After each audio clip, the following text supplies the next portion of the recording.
En las unidades que mandan ahí, bueno, si vieron, ¿saben quién manda eso, no? Los grupos mandan estas nuevas. No vimos nada. Sí, nadie vio. Los trabajos que se hacen de ecografía, como tenemos menos tiempo todavía, o sea, siempre son 4 semanas, como tenemos 4, 8, 12 semanas que tenemos de actividades. Vamos a ver las prácticas que estábamos queriendo organizar. Como te decía, en ecografía vamos a coordinarnos la doctora Diana. Con ella vemos eso y la idea es que si no podemos cumplir las prácticas todos dentro de ese tiempo, las haremos en la tercera unidad. Si se califican para la tercera unidad, la práctica. ¿Está claro? Para que todos tengan la misma nota, porque no puedo poner el uno en segundo y después en tercero. Entonces la idea es que ustedes cumplan eso, porque sería interesante que ustedes lo vean, porque van a manejar el traductor, van a hacer algunas prácticas que siempre hemos hecho con la doctora y es otra cosa, porque ustedes lo van a manejar. ¿Sí?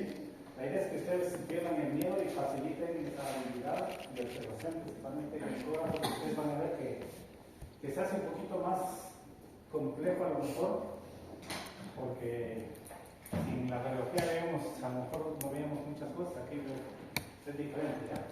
Yo creo que algunos han visto ecografía y como que les llama la atención esa situación. Preguntarán. Ahorita tenemos clase ya, les indico, pero pregunten. Si no me preguntan, yo asumo que sí. ¿Están bien? Bueno, vamos por aquí. Vamos por medicina interna porque es lo que nos toca hoy. Vamos avanzando porque se nos va acabando el plazo para ver también la unidad 1 terminar. ¿Qué dije? ¿No están satisfechos por ahí? Sí, bien. Sé que nos queda todavía otra semana posiblemente más. Empezando del lado. La que viene la otra empezando. Toda la otra semana tenemos completa de clases. Entonces hay que saber completar la información que tengo aquí. Terminamos gastrointestinal, porque ustedes ven que es bastante extenso. Estamos resumiendo cosas básicas que abarcan la mayoría de patologías. Tener un conocimiento básico nos permite por lo menos relacionar las afecciones. Nos quedamos sin intestino grueso, ¿verdad?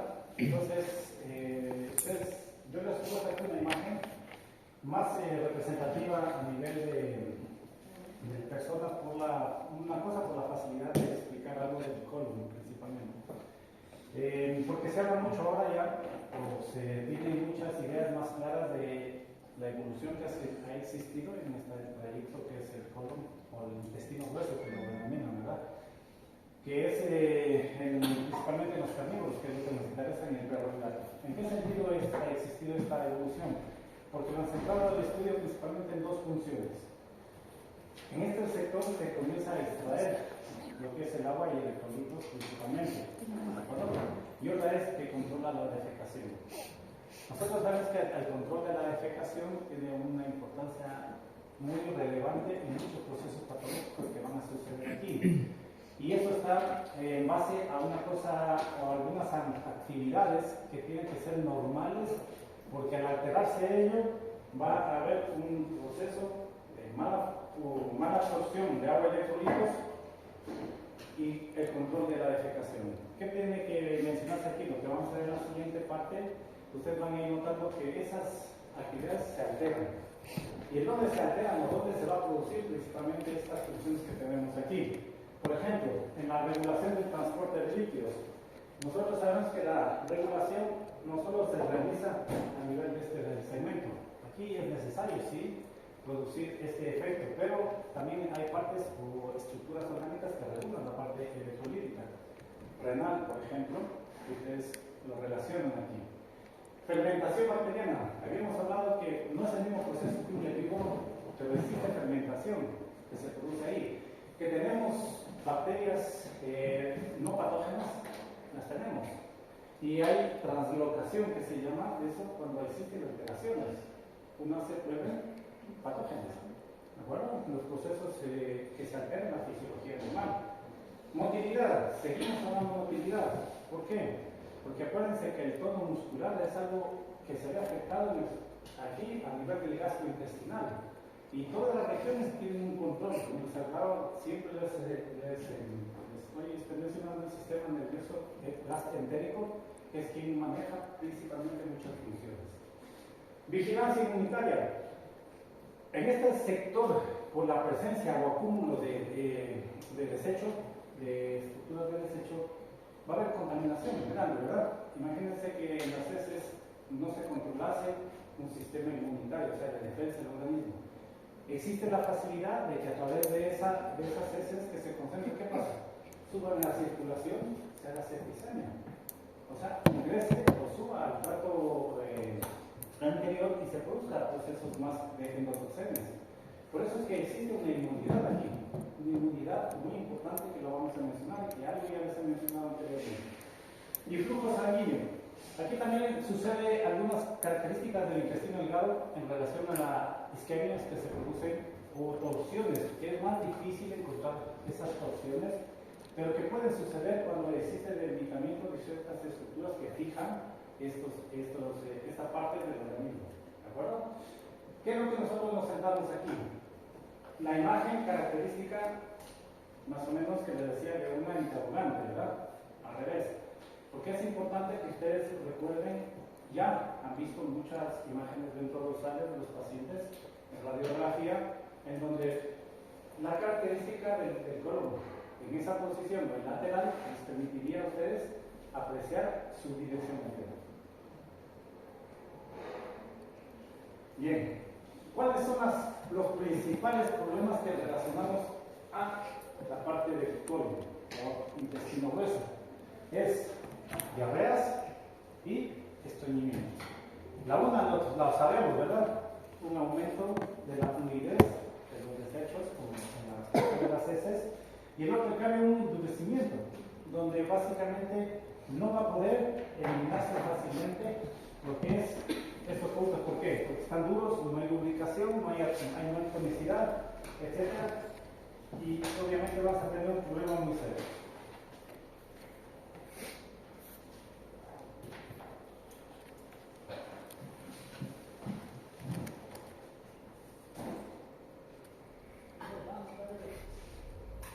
En esta imagen que ustedes aprecian ya en el esquema, ya es una fotografía de un canino, para que ustedes observen las particularidades que ustedes han visto. Ahora en la parte radiológica, lo que hemos estado analizando, y ustedes observan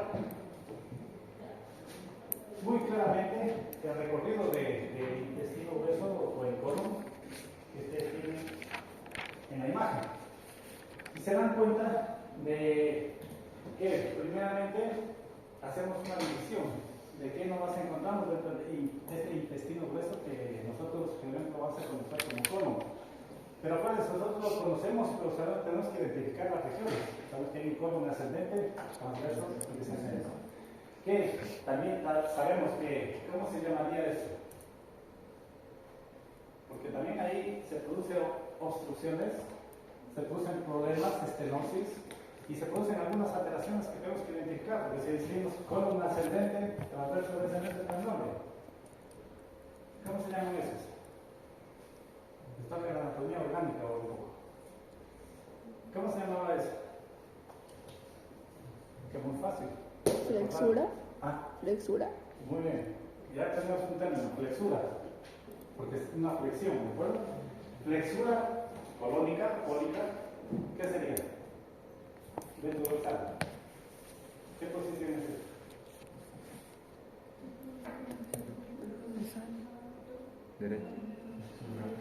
Derecha y flexura colónica izquierda. Miren qué fácil.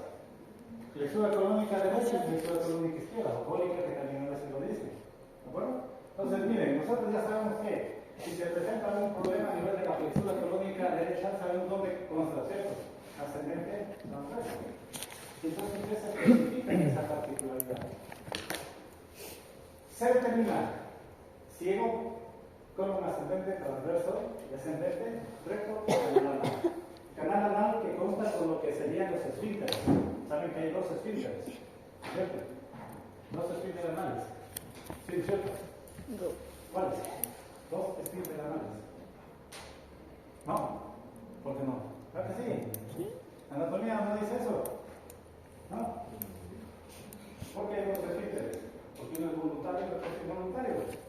Si no, ¿qué pasará? No hay control de la defecación.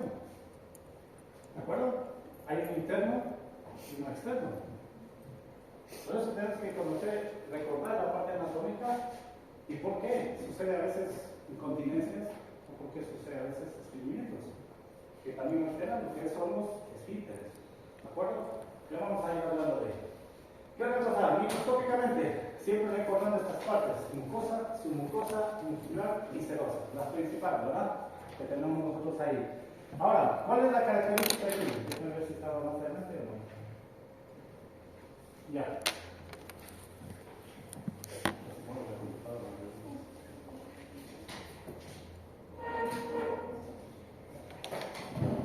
En el colon del perro, por ejemplo, se ha evidenciado, se ha estudiado que la mayor cantidad de bacterias son de tipo anaerobio. Y de estas existe un 90% que se encuentra dentro de la microflora, o sea, dentro de la parte intestinal, o en este caso colónica. Muchas bacterias son de tipo aerobio también, como anaerobio. Son denominadas las enterobacterias y tenemos muchos estreptococcus. Pero la mayoría de enterobacterias son gram negativas. ¿De acuerdo? ¿Qué significa? Que nosotros tenemos que pensar en medicación que tiene que ver con negativas, positivas y otras especies bacterianas. ¿De acuerdo? ¿Por qué? Porque estamos hablando que es como un centro de reservorio del material de eliminación y hay mucha contaminación. ¿Por qué nosotros aquí tenemos la característica a nivel de esa microscópicamente de la funcionalidad que necesitan adelante para mencionarles? No. De lo que es la característica en esta región. ¿Cuáles serán las glándulas calciformes?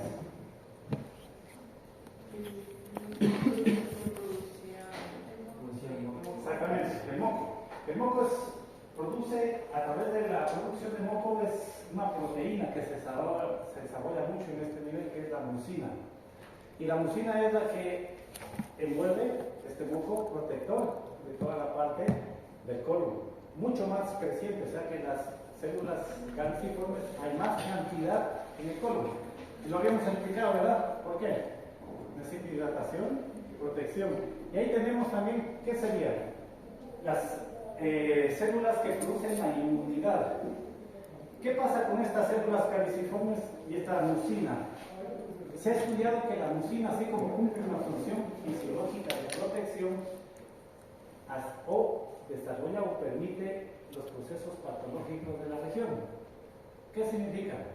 Que así como es positiva, es negativa. Lamentablemente la proteína de esta mucina puede permitir el desarrollo de patologías, principalmente ¿cuáles? El tipo cancerígeno. Por eso tenemos mucho cáncer de colon. Y en personas hay muchísimo, ustedes han escuchado. En las personas hay muchísimo cáncer de colon, que es una causa, pero hay muchas más, obviamente. ¿Pero por qué? Que estas proteínas que les digo también se ha visto que se involucran mucho en qué? En el proceso de las neoplasias.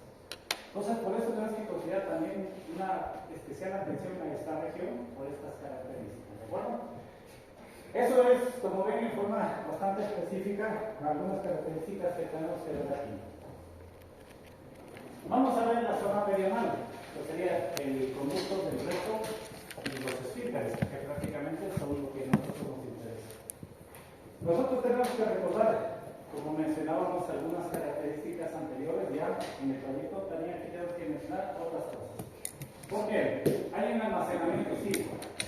Pero ¿qué sucede en el colon de sedimento? Tiene un límite hasta que tiene una carga o sobrecarga que el cuerpo estimula o permite la estimulación para que sea evacuado la cantidad de veces que tenga retenidas. Pero vamos a ver que muchos procesos que alteran esa motilidad, ese grupo de actividades coordinadas, evita o permite que salga una parte y otra se quede, o permite que no salga si no se estimula. Y ahí vamos a hablar de la cronicidad. Tiene una alta capacidad de retención el intestino grueso, sí. Por eso es que hay ocasiones, si ustedes han visto los animales que comen mucho y a veces no pueden defecar, tratan de hacer alguna forma de utilizar la fuerza, digamos, de musculatura no pueden, a lo mejor pasa ese reflejo de expulsión, se relajan, pero ya está lleno, está llenándose el colon, ya tenía la intención voluntaria de eliminarlo, pero hay algo que no le impide, y es el otro esfínter que no le deja, porque uno puede funcionar, el otro puede alterarse. Los procesos de inflamación de la mucosa rectal se denomina, o nos produce el tenesmo. ¿Qué es el tenesmo? Es un proceso de evacuación doloroso, pero con un vaciamiento incompleto. ¿Qué significa? Lo que les explico ahora. Se ponen en posición, defecan, felices, se van, pero después otra vez. No eliminan mucho, pero ponen en posición para defecar, dolor, para expulsar. Ya vamos a ver imágenes para que ustedes vayan viendo esas características. El moco fecal, cuando alteraciones en motilidad, procesos patológicos, aumentan la secreción de esta mucina o de este moco protector y en las heces se elimina gran cantidad de moco. Característica de los procesos patológicos a nivel de colon en relación al intestino delgado. Hematoquesia. ¿Qué sería entonces hematoquesia? Eliminación de sangre por el Sangre, ¿verdad? Por las heces. En este caso, una hematoquesia significa que la sangre va a estar fresca, va a estar viscosa o vinosa, que dicen, porque va a ser apreciable. No ha sufrido ningún proceso digestivo. Entonces va a salir hematoquesia, porque ya la melena ya viene de un proceso digestivo. Incontinencia fecal. Si hay dolor, no defecan. Por eso ustedes son testigos más de las imágenes que podéis ir viendo a nivel radiológico, que es por traumatismo, que es dolor, ¿verdad? Se produce dolor, un traumatismo a nivel muchísimo. Y todas las radiologías, o la mayoría de ellas, están con esas proteínas, porque obviamente por dolor no defecan. Por eso ustedes tienen que tener mucho cuidado qué proyección hago si yo sé que el canal del recto, el canal pélvico, está lleno de heces. Si lo pongo un recto dorsal, las heces me van a tapar toda la visualización de ahí, ¿verdad? De la estructura ósea. Hago el lateral. Si quiero hacer recto dorsal, ¿qué tengo que hacer? Oblicua para evitar la superposición de las heces. La idea es que ustedes tengan claro esto. Muchas veces no se entiende de que el dolor produce incontinencia, o sea, se estriñen los animales. Cualquier dolor puede estreñir a un animal. Entonces, a veces, ¿qué hacemos? Si está traumatizado, no podemos fácilmente manipularlo por el dolor. Tenemos que considerar esas características. Esfínter anal interno involuntario, el interno, que es músculo liso, y el esfínter anal externo es voluntario. Por eso es que cuando las heces llegan a su límite, producen un estímulo, parece involuntario, que nosotros no lo manejamos, sino que ya fisiológicamente sabe que el colon llega a su límite. ¿Qué pasa? Permite la expulsión, porque el segundo es voluntario y que los animales necesitan evacuar. ¿Sí me entienden? Entonces, ¿qué sucede? Hay el estímulo, la necesidad, se produce la defecación. ¿Qué sucede? Este no lo manejamos. Lo dice, involuntario, los animales no lo manejan. En este caso, loco, claro que sí, por la represión que hay a nivel del colon. ¿De acuerdo? Sacos anales. Nosotros hemos conocido mucho los sacos anales, ¿verdad? Unas glándulas hepatoides que hay a cada lado del recto, miren, generalmente están uno a cada lado, derecho e izquierdo. Y estas células hepatoides no son secretoras o son modificadas. Las glándulas de tipo sudoríficas, modificadas, ¿verdad? Que tienen una particularidad. Muchas ocasiones estos sacos anales se impactan, sufren infecciones o ulceración. ¿Por qué suceden estas particularidades? Porque normalmente la característica de estas glándulas es participar en lo que es el olor, normalmente, de las heces. Y se ha hecho tan común muchas veces que, como no quieren que huela mal las heces, aparte que saben que no solo es eso, hacen muchas limpiezas de las glándulas anales, o los sacos anales. Y la manipulación excesiva puede producir procesos como estos. ¿Bueno? ¿Cuándo se expulsan? Cuando defecan. Cuando defecan, ¿qué pasa? Los esfínteres y toda esa parte hace presión, Va saliendo las heces y ¿qué pasa? Salen las heces, se vacían estos santos. ¿Que pueden alterarse? Claro que sí. ¿De acuerdo? Pero no es necesario estarlas manipulando siempre. Tengan cuidado. ¿Cuál es otra característica de los actos anales? Estas células secretorias tienen un problema que se relaciona mucho a los machos, principalmente enteros. ¿Qué significa? Los que no están castrados. Sucede que tienen una acción frente a los estrógenos en los machos enteros y que permite en muchas ocasiones que se formen o se estimulen masas cancerígenas. Por eso los animales geriátricos o adultos, machos, enteros, pueden tener tumores en este lado. ¿Bueno? ¿Qué significa? ¿Cuál sería una de las situaciones que si ya comienza a producirse el problema para controlar ello? ¿Cuál sería para quitar el problema primario? Extirpación quirúrgica. O sea, lo castramos. No funciona hormonalmente, si son estimuladas por la acción hormonal, pues quitamos el problema, ¿verdad? Y luego nos encargamos de hacer el resto. Esa es una situación que se ha visto y se reporta en lo que son los problemas a nivel desarrollables en animales adultos y geriátricos. He tenido la oportunidad de ver 2 veces una desviación del producto del recto por tumor ahí en esas glándulas. ¿Qué significa? Que crecen tanto este lado, porque es unilateral, crece tanto que el producto externo, el ano se va para allá, se puso acá. O sea, estaba así. Por la formación del tumor a un lado. ¿Qué debe hacerse? Obviamente se hacerá cirugía para extirpar todo eso y tratar de posicionar nuevamente. Pero si es dependiente hormonal, nosotros tenemos que quitar la causa principal. Sacaron dos casos que he visto en animales que realmente tenían más de 8 años. De raza pequeña inclusive.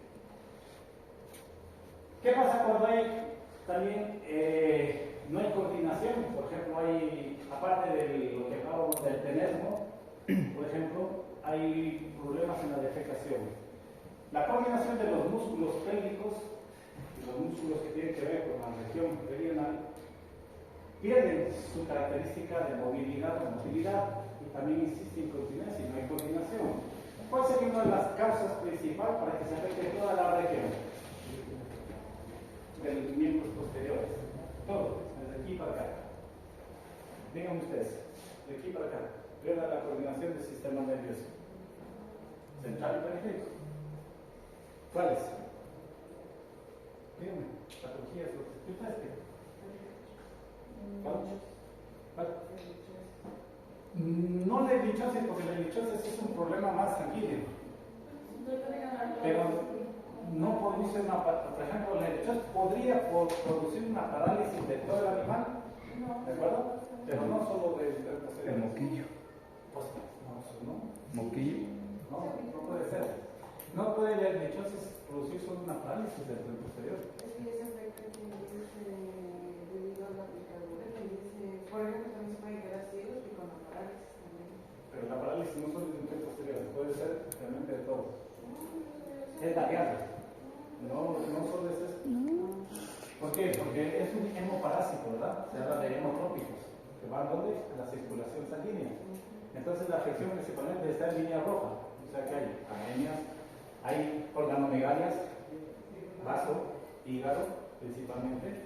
Y la parálisis llega en el momento en que tanta cantidad ha sido puesta en circulación que afecta al sistema nervioso. Entonces, ¿qué pasa? Se ponen, inclusive ponen rígidos, tienen dolor si ustedes los topan, pero no caminan. No específicamente a una región, no he visto solo una región. Raro, es algo más tiene que ver ahí. ¿Sí? ¿Cuál más? Solo no me han dicho. Moquillo, ¿no? También. ¿Vale? El moquillo también no puede. Moquillo. El moquillo es una enfermedad sí que afecta al sistema nervioso, pero no necesariamente solo el tren posterior. Produce mioclonías involuntarias a nivel de todo el cuerpo. ¿Qué significa? Ustedes a veces lo ven acá, se mueve el músculo solito, ¿verdad? Como hace el bovino cuando se pegan las moscas, se mueve solito. Pero puede ser en todo lado. ¿Qué otra patología es? ¿Qué más? ¿Vale?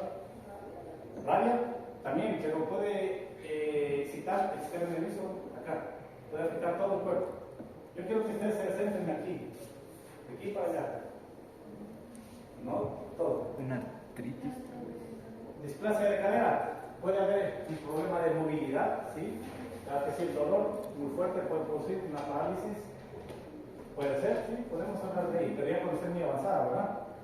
¿Cuál más? Artritis podría ser. ¿Cuál? Artritis podría ser. Artritis en la región igual de acá, ¿no? Fosa femoral principalmente, ¿no? Inestabilidad lumbosacral que hemos hablado en algún momento. ¿Qué más? Esclerosis vascular de la cabeza fémur. Bueno, también tenemos un problema ya, por ahí, digamos que sea unilateral. Muy bien, ¿qué más? Un problema. Vale. Muy bien, exactamente. Ya llevo a ver, ya le vamos a hablar un poquito. Un problema a nivel medular. Medular, como nos acaba de decir, cabo de quina. Yo les he hablado que la parte terminal de la médula espinal es el cono medular. Y a partir de ahí tenemos la caudequina. Una afección de caudequina puede producir incontinencia, estreñimiento, parálisis del tren posterior. Porque acuérdense que la médula espinal no termina donde es el cono medular. Avanza como una cola de caballo que se llama caudequina. Y eso son la relación que existe de toda la región. Una fractura a nivel de sacro es un problema muy serio. No lo relacionamos solo con movilidad, miren, con defecación, con orina, con todo. Entonces ustedes acuérdense de esas particularidades, muy bien. Es importante que vayan recordando qué me puede afectar a esa región y sobre todo a lo que estamos mencionando.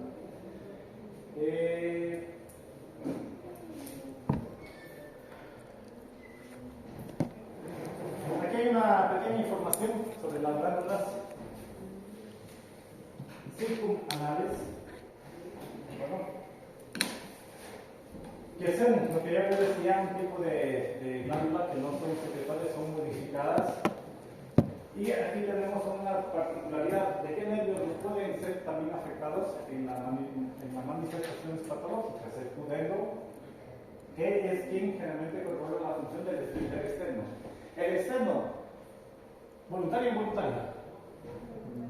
Voluntario. Si le quitamos la voluntad, ¿qué pasa? ¿Se produce incontinencia? Porque ya los dos son involuntarios, perdimos el control. Ya no sale nada. Si se dan cuenta, ¿quién está bajo qué nervio está? Bajo el nervio pudendo. Y estamos hablando de la región de la parte posterior del animal. Entonces, miren, aquí nosotros si vamos entendiendo muchas cosas en lo que hace referencia al estreñimiento. No es solo algo de coger un enema y sacar. Ustedes saben que hay muchas más cosas, vamos a hablar de unas cositas de lo básico que se usa aquí para que ustedes lo vayan relacionando.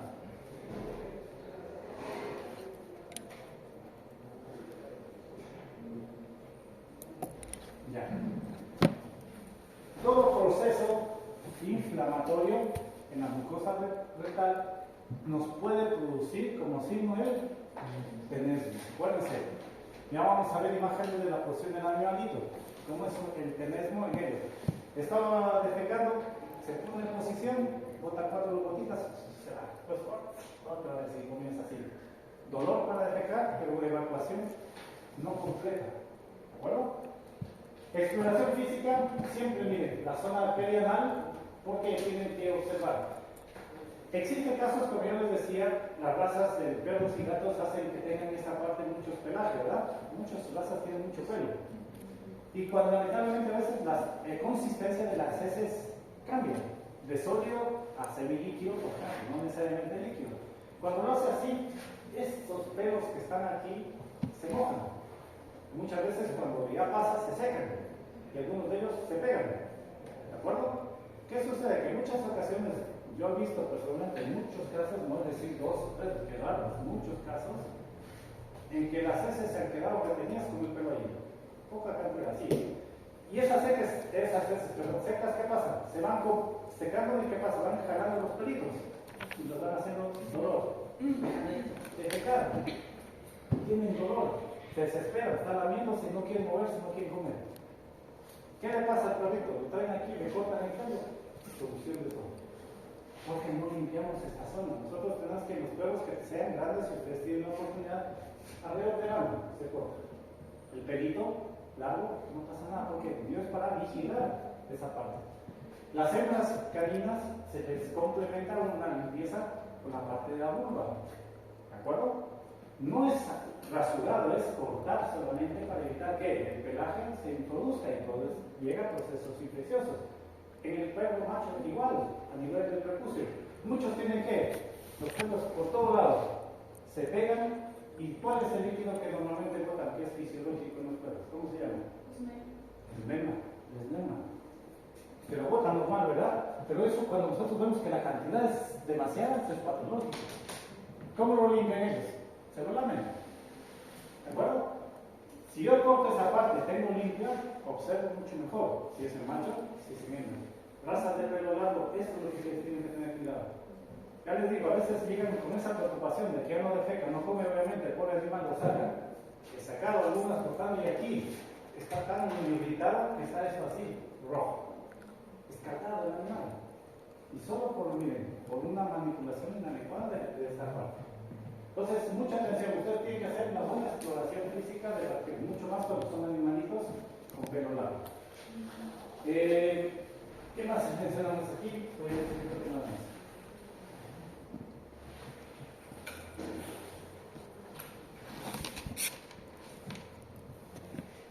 En base a nosotros tenemos algunos signos clínicos generales que se pueden desarrollar en esta región. Por ejemplo, sabemos que de las diarreas del intestino grueso nosotros vamos a encontrarnos que la cantidad, o sobre todo no cantidad, sino que la frecuencia de defecación es mucho mayor que cuando se hace en intestino delgado, o sea, tiene más daño de defecar. ¿Por qué? Porque obviamente como es centro de acúmulo de heces, trata de eliminarla, si lo hace completo, quiere por partes, siempre está produciendo la eliminación. La cantidad en relación a lo que se produce en intestino delgado se ha visto que es mucho menor, pero sin embargo les digo que los infectos son más frecuentes porque no hay un vaciado completo. ¿Existe exceso de moco y sangre? Claro que sí, ya hemos hablado por qué. Y hablamos de esta característica. Las lesiones generalmente que se vinculan a la parte de, por ejemplo, lo que sería la presencia de moco, alteraciones que se hacen por bacterias o microorganismos característicos de esta zona.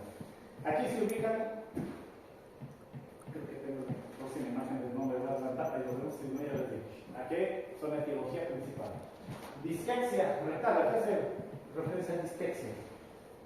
También son relacionadas al dolor, a la forma de eliminación de las heces, con un vaciado incompleto, pero dolor, en lo que es la parte rectal.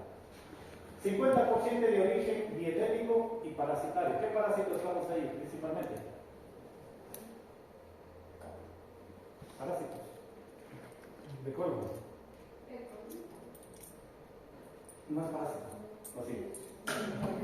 Ya, pero es uno que afecta, sí. Claro que sí, microorganismos. Parásito, no, está bien. Ahí lo diferenciamos y nos recordamos. ¿Qué más? Ascaris umbilicoides, ¿pero es propio del toro? No. ¿Cuál más?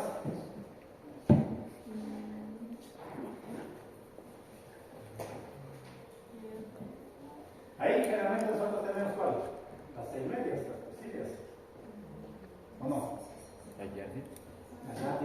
Allá desarrolla muchísimo, a pesar de que viene de la parte intestinal, en el colon puede concentrarse mucho, pero las coxillas, realmente las 6 medias o las coxillas, sus poras, ustedes conocen esa característica de cada una, desarrollan su proceso patológico ahí. ¿Y cuál sería el signo característico entonces si tenemos eso? Aparte de diarrea. ¿Por qué acompaña la diarrea? Sangre y moco. Por eso tiene una hematoquesia y presencia de moco bastante. ¿Cómo trato yo las coxillas? Vamos a farmacología. ¿Cómo trato? No es productos, más que antimicrobianos, no es productos. ¿Cómo trato la coxilla? Ustedes tienen un perrito con coxillas. ¿Cómo trato? Doctora, ayúdame. Doctor, ayúdame. Que no lo con Google.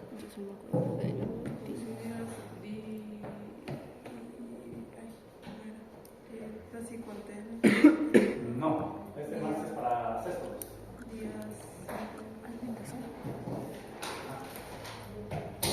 Benzodiazoles. migraciones. No. ¿No? Alvenas. Sí, no creo. Exactamente. Para coccidia isospora utilizamos la sulfa. ¿Y la potenciamos con qué? Con el primetropin. Sulfa primetropin, tratamos la coccidia. Metropin. Los perros. En los gatos tenemos que tener más cuidado con las sulfas, pero podemos Un tratar. perro. ¿De acuerdo? Gato no. Pedro, tú también estuviste, ya todos han estado en el... Pero no hacemos farmacología. Nombres, necesito nombres. ¿Qué más? Yavia, sí, no digo Yavia. ¿Con qué trato Yavia?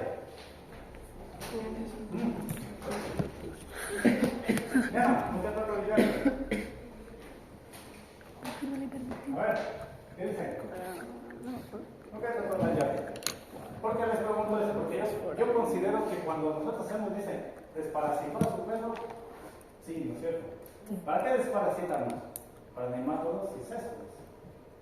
Las coccidias, esporas, amebas, desparasitamos. Pueden producir problemas diarreicos, pueden producir hematopesia. ¿Y dónde nos vamos? A lo de siempre. ¿Sí me entienden? ¿Por qué necesito entonces un examen de sangre siempre para inclusive desparasitar? Porque si no, ¿contra qué estoy luchando? Esto es Lo que yo supongo que es. lo que ya no guarda. O sea, yo soy un médico que supongo que va a tener eso, ¿no es cierto? Mucho cuidado con eso. Tratamos con metronidazol. ¿Metronidazol? El metronidazol tiene dos dosis, una antibacteriana y una para amebas. La antibacteriana va de 10 a 15 miligramos por kilogramo y la para amebiasis va de 25 a 60 miligramos por kilogramo. ¿Por qué? Porque tiene que actuar más. ¿Bueno? ¿Sí está claro? Mucho cuidado con el metronidazol, porque también, ¿qué es? Depresor de la médula espinal. ¿Y aquí la médula qué produce? O ayuda a producir eritrocitos, ¿verdad? Entonces, mielocipresol. Pacientes con diarrea, metronidazol, tengo que restituir, poner hematofos, con recorrer, o sea, porque si no los voy matando poquito a poco. ¿Está claro? ¿Qué ustedes deciden? Farmacología. Productos. ¿Cuántos productos? ¿Qué me pueden decir? A ver, Pedro. Está alzando la mano. Albendazol. Ya se esperaba por decir nombres. A ver. Tranquilo. No se van. Ustedes todos tienen que ir a la barrera. Lorena. También estuvo, ¿no es cierto? Se está diciendo una de... ¿Qué es lo importante? Acuérdense ustedes. Está recomendado, yo les digo esto porque está recomendado. Miren que ahora que tuve la oportunidad de estar en un diplomado de actualización de farmacología clínica, y en Colombia nos están llevando 10 veces la vacuna nosotros en farmacología. Miren, ¿qué pasa? Que estamos usando muy mal las cosas a veces. Estamos haciendo exámenes coproparasitarios solo cuando pensamos que es necesario. Y eso debería ser antes de utilizar un producto. Nosotros pensamos que es o nemátodo o césped, ¿verdad? Y claro, lo más fácil es comprar bombo, acitontel, lo que es, darle y se acaba el problema. No es eso. ¿De acuerdo? ¿Qué otras cosas encontramos aquí? Trichuris. En la zona, en el colon. Bulkis. Lumina, creo que es el otro, no me acuerdo. El del gato. Acá es otro, no me acuerdo. Nos encontramos ahí en esta zona. ¿Me entienden? ¿Cuál es la idea principal de esto? Hagamos un poquito las cosas más acertadas en esto. Diagnosticamos, miren, que nos lleva un poquito más de tiempo, pero ustedes en su clínica, o los que quieran hacer, lo que sea, cobran por un poquito más de tiempo. Pero háganlo bien. No es muy complicado. Vamos a hablar algo de ello, miren, aquí tenemos un problema que se presenta regularmente, que es la colitis. Los NPC pacientes, miren, esa es una posición, una característica de tenesmo. Observenlo cómo tiene la zona plena, que no se observa muy bien, pero miren, la colita hacia abajo, humedecida, manchada de lo que intenta defecar, bota poquito, sigue para allá. Se curva y otra vez nada, y otra gotita. Eso con dolor y vaciamiento incompleto es lo que llamamos meses. ¿De acuerdo? Realmente se presenta bien en colitis, miren la característica: hematoquesia, moco en las heces, inapetencia total. Pero yo creo que vean ese paciente que está en la parte inferior. Observen qué es lo más característico, aparte de lo que no hemos mencionado, que ustedes ven ahí. Analícenlo bien y díganlo. Yo creo que a ver si llegan a entender también un proceso interesante que es de la colitis, porque no es un proceso agudo a veces, es un poquito más crónico. Y si es agudo es bastante agresivo. ¿Qué observa? La condición corporal Ya, ¿qué pasa con la condición corporal? está delgado. Delgado, pero ¿qué notarían aquí básicamente en este paciente? De justo lo que están diciendo. La posición, ¿pero qué más creen ustedes? ¿Qué nos faltaría decir? ¿Qué palabra nos falta decir? ¿Qué tenemos que actuar de urgencia? Exactamente. Hidratación, ¿no? Está deshidratado, miren este animal. A nivel, si nosotros hablamos que a nivel del colon se pierden electrolitos, ¿qué pasa? Se deshidrata. Puede darle lo que es nosotros llamamos calambres o cualquier característica. ¿Por qué? Porque pierde vómito y diarrea. Aquí no tiene vómito, pero tiene diarrea. ¿Pero pierde qué? Cloro, potasio, bicarbonato, pierden todos esos electrolitos. Si no lo restituimos, miren, a lo mejor ustedes se dedican a tratar la colitis, que puede ser por toxinas, por ejemplo, o por algo. El paciente se les muere por deshidratación. ¿Me entienden? Estabilizo al paciente. ¿Qué hago estabilizando? Poner el suelo. Lo estoy restituyendo la deshidratación, que a lo mejor tiene un 7-8%, y ustedes ven que durante el proceso se mejora. Y ahí sí comienzo a tratar. Pero si hago al revés, ¿qué pasa? No manda más rápido a la casa. ¿Sí? Tengan cuidado, siempre estabilizar al paciente, no es difícil. Miren que eso siempre recalco que eso ya lo he visto por mucho tiempo. La deshidratación puede matar más rápido que la enfermedad. Y acuérdense de lo que le dije, lo mata lo que no veo que lo que veo. Por ejemplo, cómo está el animal, ¿me entienden? No lo veo, pero pienso que sí está bien. Entonces, mucho cuidado en esas características. Se habla de un proceso autolimitante. ¿Qué es autolimitante? ¿Que es propio? Auto es propio. ¿Sí? ¿Sí? ¿Se provoca? No, que se cura normalmente con el tiempo, solo. Autolimitante. Puede presentar una colitis, una limitación, y normalmente solo puede eliminarse el proceso. Pero obviamente nosotros tenemos que estar atentos a cómo se presenta el proceso. ¿De acuerdo? Muchas causas dietéticas, parásitos, bacterias, ya hemos hablado de ellos. Por ejemplo, un aumento de coli, también, estreptococos, por ejemplo. Tenemos, no sé, Klebsiella, cualquiera de ellos. Pero tenemos parásitos que hemos hablado. Todos ellos pueden desencadenar estos procesos de irritación e inflamación que se llama colitis.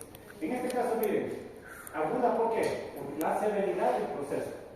Cuando es crónica, ¿qué va? Poco a poco en el tiempo. ¿Esto es más grave? Puede ser. Sí, claro que sí, por la deshidratación, pero nosotros sabemos que las crónicas a veces, por no tenerlas al mismo rato, las encontramos mucho más complicadas al final. Esto es importante. En pocas ocasiones detectamos la causa. Lamentablemente, como les digo, no solo es en esta región, sino en muchos procesos que nosotros a lo mejor no llegamos a tener un diagnóstico definitivo, pero sí tenemos que llegar a un diagnóstico lo más próximo al verdadero. No tiene que causar frustración, porque a veces nos molesta de que no determinemos la causa. Y a veces lo que quiere el propietario es que le digan por qué, y por qué, y por qué. En la medicina humana, ¿qué pasa? Ahí se permiten tantas cosas y los médicos se experimentan con nosotros. Nosotros lo reclamamos, no. Pues a nosotros, ¿por qué? Porque somos médicos, no vamos a hacer menos. Miren, ustedes se dan cuenta que a nosotros nos toca todavía aprender más que ellos.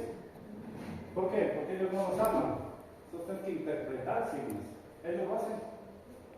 Son los pequeñitos, los neonatos, ¿verdad? Pero los restos, las personas le dicen, me duele por acá, comí esto. Él no dice nada. Entonces, miren, es una habilidad ser veterinario, ustedes no son ni brujos ni adivinos, ustedes tienen que aprender a interpretar. Por eso no es fácil, pero tampoco es difícil. ¿Sí me entienden? Mayor presentación en perros y gatos. Sí, los perros pueden tener más procesos de colitis, si se determina la estadística, dice que los gatos también pueden tener esta característica. Vómito muy raro, porque no hemos hablado bien de vómito casi. No hemos hablado de vómito, más es problema en la parte posterior. Sí, tenemos idea que si se presenta puede ser un caso así de colitis, pero acuérdense, la toxemia que se produce puede provocar vómito. ¿De acuerdo? Entonces no descartemos presencia de vómito, puede estar. ¿Cuáles son los diagnósticos? Primero, observamos rectalmente, observamos físicamente al animal, descartamos las etiologías como parasitarios, etc. Podemos hacer biopsias, colonoscopía, ya saben, observamos por dentro que no hay infiltración, pólipos, etc. Y podemos considerar tratamiento. Primero, sintomático, ya saben. Nosotros aquí tratamos primero por sintomatología al paciente, siempre. No se preocupen todavía de que yo no sé qué causa es, lógico que no sepamos. Pero lo que hago primero es sintomático. ¿Tiene vómito? Controlo el vómito, pero estoy hidratando. ¿Sí me entienden? Sintomatológicamente ustedes tratan al paciente. Ayuno obligado. ¿Por qué? Porque es un proceso a lo mejor alimentario y no está en una capacidad buena de esta región de recibir desechos. Si hay proceso digestivo, tiene que recibirlo. Pero como está alterado, puede desmejorar al paciente. 24 o 36 horas, miren que no es mucho tiempo. Un día y medio, porque no podemos dejar de que el tracto gastrointestinal deje de funcionar. Por eso es que cuando hay procesos gastroentéricos, lo que más es necesario es que los menos tiempo posible comience a comer. Modificación de la dieta, también existen muchas dietas.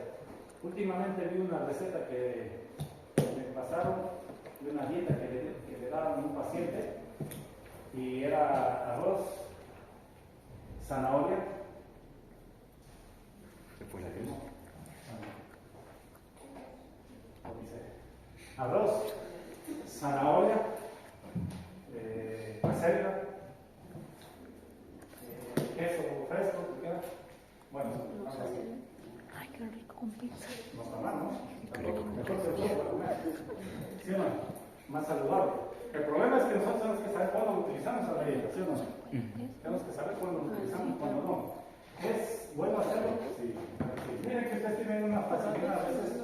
Ahora no sé si ya exista a nivel de veterinaria esos y para los bebés. Eso. Qué ricas son las Para piñas. alimentar a los animales sin problemas. Ahí está. Son regulados. Supuestamente sí, son para personas, ¿no? Tienen que servir como para los animales. No sé. Ustedes tienen a veces donde también decir que no tenemos opciones, tenemos. Pero pueden preparar. Tengan mucho cuidado de eso sí con los productos que van a preparar.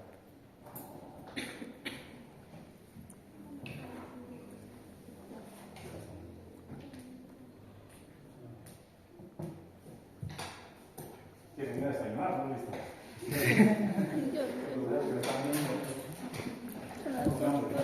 Están pálidos. Ah, Están pálidos. están pálidos.